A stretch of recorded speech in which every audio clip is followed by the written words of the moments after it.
আমাদের একটা দায়িত্ব হয়। কোন XYZ বলেছে বলে আমরা কিন্তু হাসিনাকে শেল্টার দেই নাই।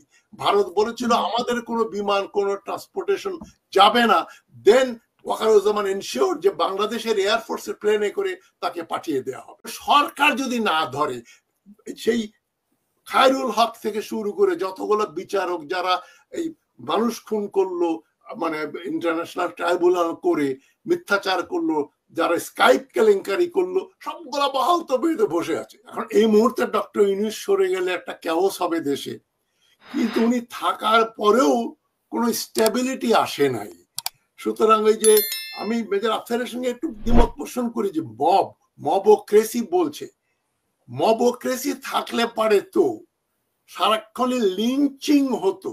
যেমন 72 সালে স্বাধীনতার পর আমরা কি দেখেছি, 16ই ডিসেম্বরের পরে ধর ধর বেটা রাজাকার, চোখে পট্টি বেঁধে ওই দোলাই খারের পাশে নিয়ে গুলি করে মেরে ফেলছে, বাড়ি লুট করছে, গাড়ি লুট করছে, কাদের সিদ্দিকিরা বিহারীদের বাড়ি দখল করে শেষ করে ফেলছে, চোখের ভিতরে সিগারেট পোড়া খোঁচা দিয়ে বেনেট দিয়ে মেরে ফেলছে। That is mobocracy.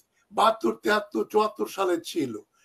তারপরে কিন্তু এই আমাদের এই 5ই আগস্টের পরে ওই ধরনের মবক্রেসি কিছুদিন ছিল।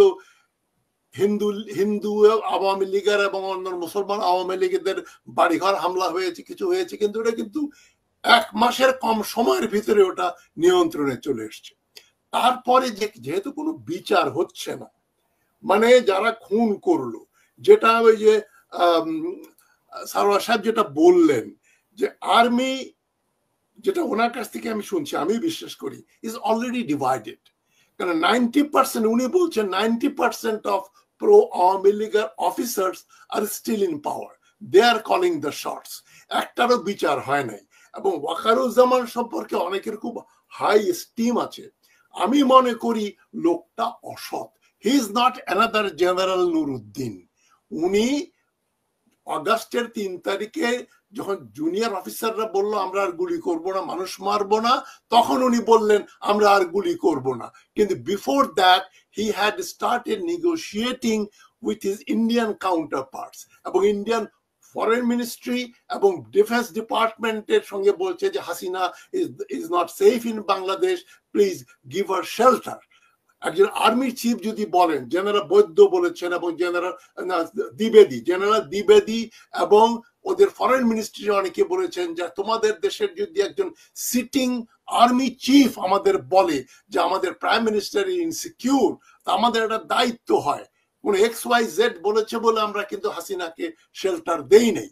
ভারত বলেছিল আমাদের কোনো বিমান কোনো ট্রান্সপোর্টেশন যাবে না, দেন ওয়াকারুজ্জামান এনশিওর যে বাংলাদেশের এয়ারফোর্সের প্লেনে করে তাকে পাঠিয়ে দেওয়া হবে। এখন বাংলাদেশ ক্যান্টনমেন্টে ডিভাইডেড, এবং general Waker himself is ambitious, or possibly he is being promoted by outsiders, যারা বাংলাদেশে, মানে যেটা আমি মনে করি ওয়াকারুজ্জামানের গ্যাং, তারা মনে করে Awami League should be rehabilitated, রিএস্টাবলিশড।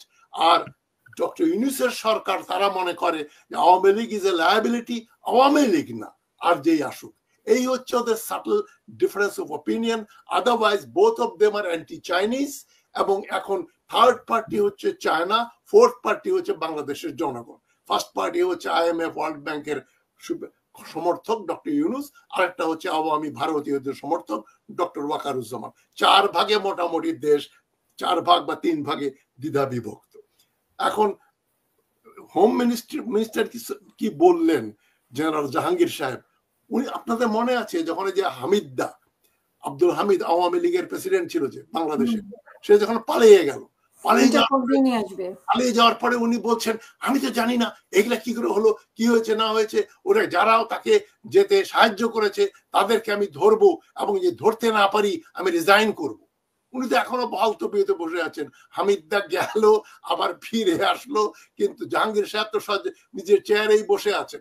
ওনার কোনো কথার আমি কোনো দাম দেই না। এবং মবের কথাও তো উনি বলছেন যে হ্যাঁ নিয়ন্ত্রণ ছিল, এখন আবার শুরু হয়েছে। এটাকে মবক্রেসি বলা যায়। আপনি ওসি প্রদীপের ফাঁসি দিতে পারেন না, সেখানে জনগণ তো রাস্তায় নামবেই। তারা তো যে 2 ইলেকশন কমিশনারকে ধরে আনলো, হুদার ওই যে কি নাম ওটার, হাবিবুল হাবিবুল্লাহ, নুরুল হুদা এ কে এম আরেকটা হচ্ছে হাবিব কি, হাবিবুল আউয়াল। হাবিবুল আওয়াল। কারণ সরকার যদি না ধরে, সেই খায়রুল হক থেকে শুরু করে যতগুলো বিচারক যারা এই মানুষ খুন করলো, মানে ইন্টারন্যাশনাল ট্রাইব্যুনাল করে মিথ্যাচার করলো, যারা স্কাইপ কেলেঙ্কারি করলো, সবগুলা বহাল তবিয়তে বসে আছে। ইউনূস সরকারের যেটা আফসার সারওয়ার যেটা বলছেন যে ক্রাইসিস ম্যানেজমেন্ট স্কিল নাই ডক্টর ইউনূসের, 100% একমত। স্কিল নাই এবং ক্রাইসিস ম্যানেজ করা সবচেয়ে ডেঞ্জারাস যে জিনিসটা, উনার কোনো ইচ্ছাও নাই। একে তো জানেন না, 2 নম্বর হচ্ছে উনি করতে চান না, উনি কোনো রিস্ক নিতে চান না। উনি এই যেটা নুরুল কবির সাহেব একটা ইন্টারভিউ করেছিলেন নিউ এজের পত্রিকার এই এডিটর ডক্টর ইউনূসকে, যে আপনি কার উপদেষ্টা, মানে বাংলাদেশ সরকার ও বাংলাদেশের উপদেষ্টা নাকি শাহাবুদ্দিন চুপ্পুর উপদেষ্টা? তারা বলেন যে আমি তো এটা চিন্তা করে দেখি নাই, এটা করে ফেলেছি, সময় কম ছিল, হাতে যাকে পাইছি তাকে আমি উপদেষ্টা বানায় ফেলেছি। মানে এর কি, মানে আপনার জমিদারি যে যাবে, তুই আমার উপদেষ্টা, তুই আমার গরু দেখবি, তুই আমার ছাগল দেখবি, তুই আমার রান্নাঘর সামলাবি, এরকম করে উনি দেশ চালাচ্ছেন। আর সব আত্মীয় স্বজন এনজিও চট্টগ্রাম। এটা তো কোনো, এটা নেপোটিজম, ফেভারিটিজম, এটাকে সাটল ল্যাঙ্গুয়েজে বলা যায় সাম সর্ট অফ করাপশন। উনি করাপশনের ঊর্ধ্বে না, উনার নিজের নামে সব মামলা তুলে ফেললেন, গ্রামীণ ব্যাংকের যত রকম কর মওকুফ করে ফেললেন, কিন্তু আবার মাহমুদুর রহমান যখন দেশে আসে তাকে জেলে যেতে হয়। আমার বিরুদ্ধে 2টা মামলা আছে, এখনো তো উড্ড হয় না, আমি গেলে তো আবার বলে সাইবার টেরোরিস্ট হিসেবে যদি আমাকে জেলে ঢুকায়, ইউনূস সরকার বা আসিফ নজরুল কিছুই করবে না, বলবে তো উনি তো আইন, তারা তো হাসিনার আইনটাকে আইন বলে মেনে নিচ্ছেন, স্ট্যাটাস কো রাখতে চাচ্ছেন। এদের কোনো কনসিস্টেন্সি নাই, কোনো এক্সপিরিয়েন্স নাই, কোনো ভিশন নাই, কাওয়ার্ড। একটা লোক যদি ইনডিসাইসিভ হয়, কাওয়ার্ড হয়, ইনকম্পিটেন্ট হয়, ভিশন না থাকে, যা হয় তাই হচ্ছে।